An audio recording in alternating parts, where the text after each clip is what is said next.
Je lis du livre de Jean chapitre 16, les versets 7 et 8, ce qui suit. La Bible déclare, « Cependant, je vous dis la vérité, il vous est avantageux que je m'en aille, car si je ne m'en vais pas, le consolateur ne viendra pas vers vous. Mais si je m'en vais, je vous l'enverrai. Et quand il sera venu, il convaincra le monde en ce qui concerne le péché, la justice et le jugement. » Prions. Notre Dieu, notre Père, Jésus devait partir et il a promis le consolateur, que nous appelons aussi le Saint-Esprit. Merci pour ta parole. Merci pour le consolateur. Merci pour la compréhension, nous t'en prions. Au nom de Jésus, pour ta gloire éternelle. Amen. Note avec moi que Jésus parle en disant, « Je vous dis la vérité ». Pourquoi dit-il, « Je vous dis la vérité » ? Pour deux raisons. La première, parce que s'il y a vérité, il y a mensonge. La deuxième, surtout, parce que Jésus est le chemin, la vérité, la vie. Donc forcément, ne peut sortir de la vérité que la vérité. Et il dit, il est avantageux que je m'en aille. Car si je ne m'en vais pas, le consolateur ne viendra pas vers vous. Mais si je m'en vais, je vous l'enverrai. Donc le consolateur n'était pas encore sur la terre. Jésus dit, c'est moi qui vous l'enverrai. Ce qui veut dire qu'on ne peut pas avoir les deux en même temps sur terre. Et pourquoi il est avantageux que Jésus s'en aille? Premièrement, parce qu'il doit juger la terre. Et deuxièmement, ayant pris la forme humaine, il n'est plus omniprésent. C'est-à-dire que la Bible déclare que Dieu est esprit et il faut que ceux qui l'adorent en esprit et en vérité. Or, Jésus ayant pris une forme, par exemple, s'il se trouve dans une cité au Marigot, il ne peut pas être en même temps à Sainte-Anne. En revanche, le Saint-Esprit peut être au Marigot et à Sainte-Anne. Pourquoi? Parce qu'il est esprit. Pourquoi avons-nous besoin de l'esprit?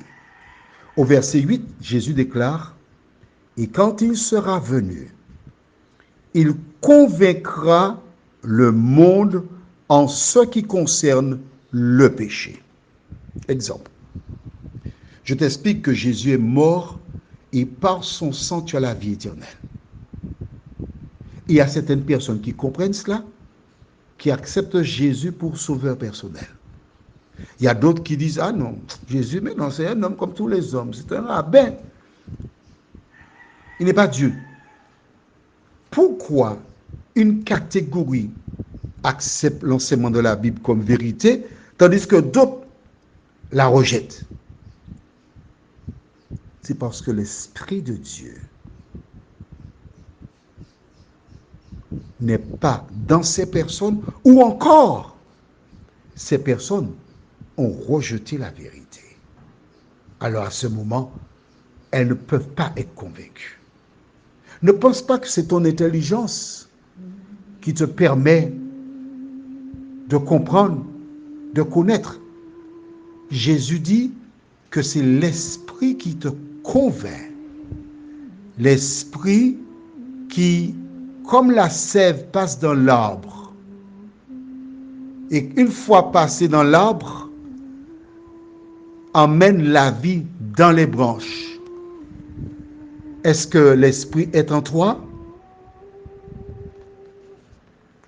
Rends-toi maître de nos âmes,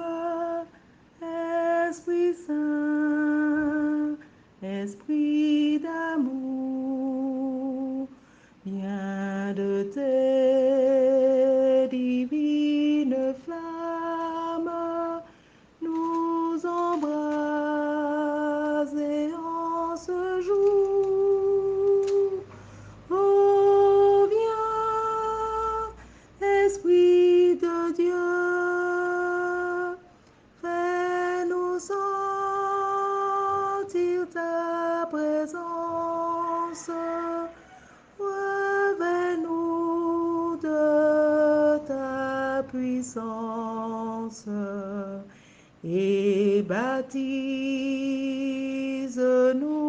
de feu. Esprit de Dieu, baptise-nous de feu. Prions, notre Dieu, notre Père, nous te bénissons, nous te louerons, nous te rendons grâce et gloire pour tes bienfaits. Merci pour l'Esprit de Dieu qui nous a été donné par Jésus.